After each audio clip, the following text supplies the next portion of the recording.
Nothing like that existed at my time period, right? When I was preparing a test which is conducted in more than 100 cities, the rank that you'll be getting in that test, right, it is going to be roughly, right? One should not take that rank to the heart.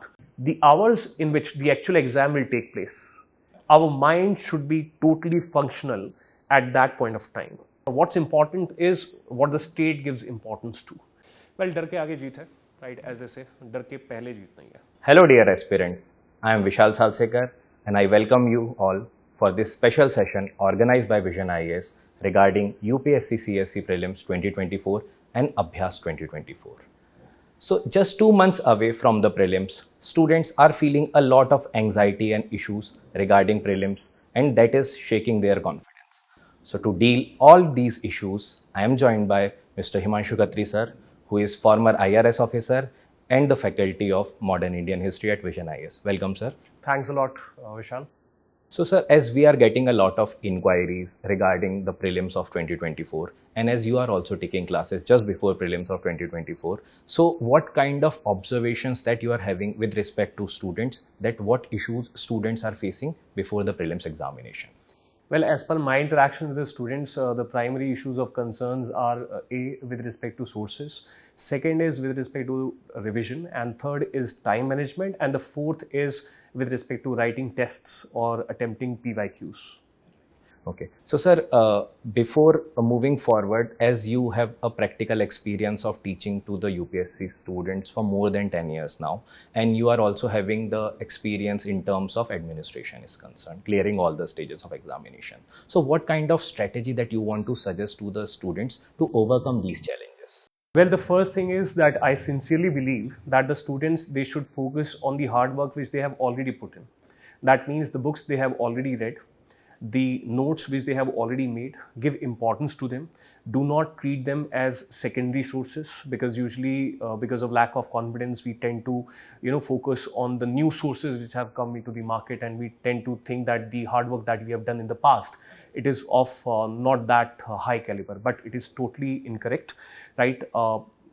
Primary focus should be the work which has already been put in. So therefore, minimize the sources, right? Fix those sources which you have already, in your catalog, which you have already put in your catalog. Apart from that, with respect to revision is of prime importance, and there can be integration of revision with writing of tests. Maybe we can talk about it later. And time management wise, my sincere advice would be that if we try to adopt certain things, for example, if we wake up early in the morning, right? So therefore, we can divide our days into multiple days. How? For example, if we wake up in the morning and we are studying, let's say till 12 or 1, then if we go on a nap, right? So therefore, it's like a fresh day, right? The mind takes a fresh start. And then again, around 6 or 7, if we again go on a break, and then by 10, 11, if we are asleep. So therefore, that is a very good way to stay fresh all throughout the day. Second thing which I would like to mention is that it is of utmost importance, and it has been scientifically also proven, that the hours in which the actual exam will take place, our mind should be totally functional at that point of time. So therefore, if we have to do intensive study or if we have to write tests, those should be exactly around the time when the actual exam will also be taking place. Also, very small thing, but it has been my experience that when we go out and give exams, usually there is a physical exertion which takes place. We have to stand in queues, we have to show our ID cards, and so therefore, when you are there in the exam center, there is a level of physical exertion. I think it would be a brilliant idea. Otherwise, also being physically fit is good. That if around that time period of 8:30. After your first stretch of your revision or whatever that you are doing, if you go out on a walk or a small jog, right? So I think that will really, help in the exam, because these small things, they matter. That's my opinion. Right. So, sir, as you have highlighted regarding this time management related aspect, right? So, in terms of time management, apart from this physical fatigue and other aspects, student is generally confused that how much time need to be devoted towards the static part, how much time need to be devoted towards the current affairs, and how much revision needs to be done, and how much focus should be on the practice related aspects, right? So, what are your opinion regarding these things? Well, there are multiple strategies which are there. You can divide a day into 3-4 parts regarding all of these categories. That is dealing with current affairs as the first thing in the morning. Second, making notes out of those current affairs. Third is revision, right? Or you can put in a test there, right? And vice versa for the fourth aspect. Or if a student feels that this is too much of juggling, then what the student can do is he or she can divide the whole week into, let's say, a group of 3 days and 4 days, right? So therefore, current affair has to be constant part of all the days. Apart from that, revision has to be constant part of all the days.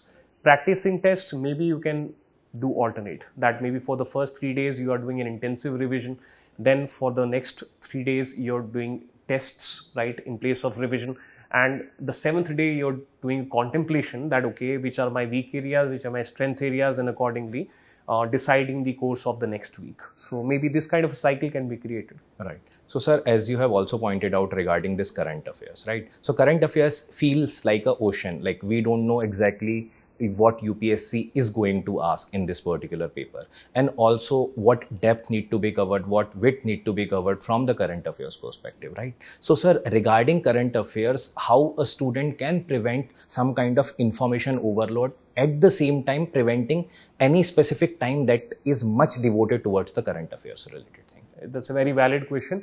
I have two approaches with respect to it. The first approach is that there is a brilliant piece of document which comes out, that is PT 365, right, which tries to summarize the current affairs of the whole year into an optimum level of space. So that is one cue that the student can take, right? Even if someone is not, let's say, doing the PT 365, at least the topics which are mentioned in the index, right? So therefore, through that, a student can get a hint that what do the experts think regarding the importance of the topics. And second, if you are following your own newspapers or if you're following any other source, then always remember that you're preparing for a job in the state.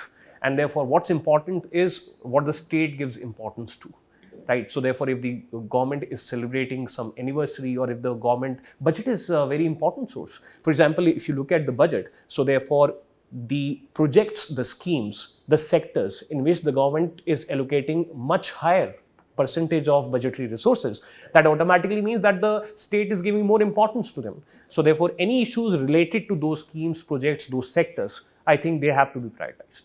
Right. So now coming to the practice related aspect that you have highlighted in the answer of first question, that practice is a utmost aspect which need to be ensured by a student, because it also gives a lot of confidence, right? So VisionIAS is also like organizing this Abhyaas test, which is a exam simulator, which is providing you certain kind of exam like environment. So can you provide some kind of features that this Abhyaas test series is consisting of, and what benefits student will be getting once he or she will be joining this Abhyaas test series? Well, sincerely, Abhyaas is just awesome, right?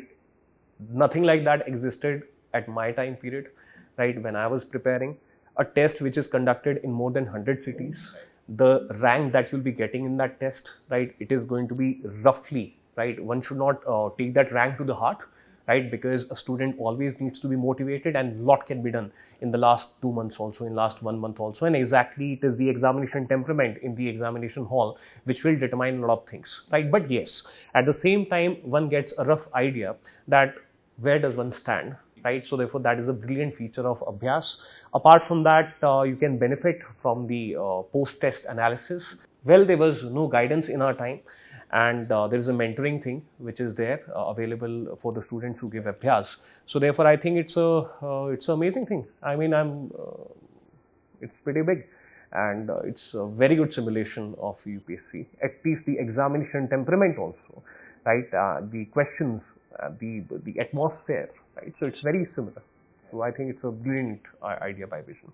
Thank you, sir. So, sir, following up with a question that is related to your subject, which is the modern Indian history, right? So, modern Indian history, recent years, it is comparatively unpredictable that from which areas UPSC is more focusing, right? So, can you provide certain strategy for our aspirant friends that they can incorporate vis-a-vis modern Indian history? Well, I feel that if we focus on the current affairs, if we focus on interconnections, right, then there lies the answer to it. For example, a couple of years back, UPSC asked similarities between Gandhiji and Karl Marx, right? That means they kind of like combined world history with modern history. Apart from that, for example, the last year they asked about this. One of the option which was correct was regarding the Swadeshi movement, National Handicrafts Day, right? So therefore, again they are merging current affairs with the static part. So therefore, integrated preparation, interconnected preparation, taking cue from the current affairs, right? I think there lies the answer. For example, this year, well, the Sikh history becomes important because Veer Bal Divas has been recently, celebrated on 26th of December. But it is to be celebrated every year. Apart from that, for example, the government of India celebrated the anniversary of Swami Dayanand Saraswati, anniversary of Aurobindo Ghosh, right? Issue of socio-economic caste census was there in news. So the census which were done by the British, right?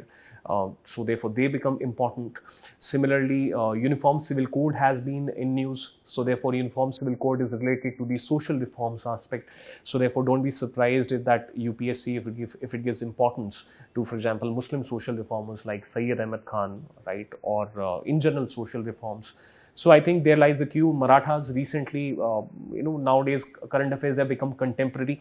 So therefore, Navy's flag was changed, right? So therefore, Marathas become important from that perspective. So yeah, a lot of things are there.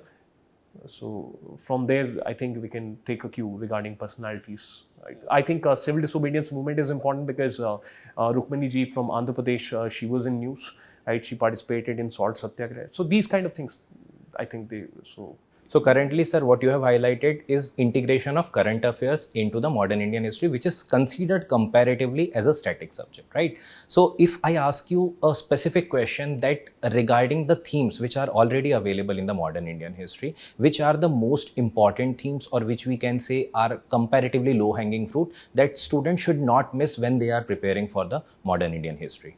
Well, one of the low-hanging fruits come from the current affairs. That is one can take a view. Second aspect is try to understand the nature of the job that you are applying for, right? A bureaucrat's life is surrounded by law.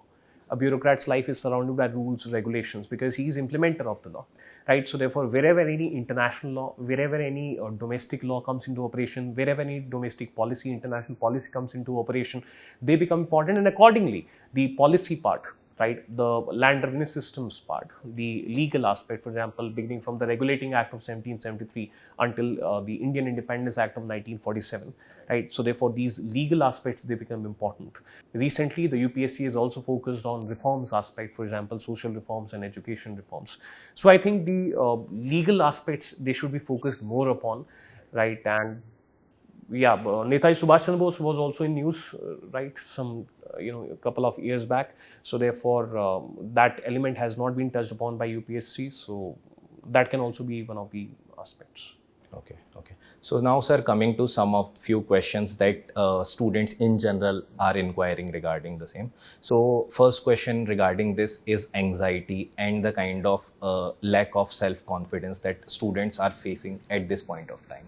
So what kind of aspects that you want to suggest to the aspirants to do not get demotivated just 2 months before the prelims examination?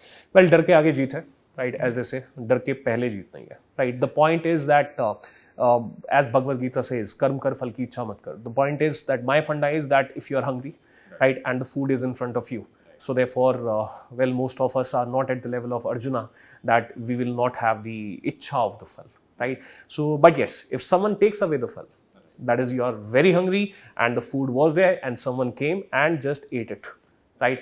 Then, yes, then there will not be any fal ki ichha. So therefore, it's a counterintuitive strategy, I would say, that go there as if you have nothing more to lose, right? I would say that think that you have already lost, so that no one can defeat you further.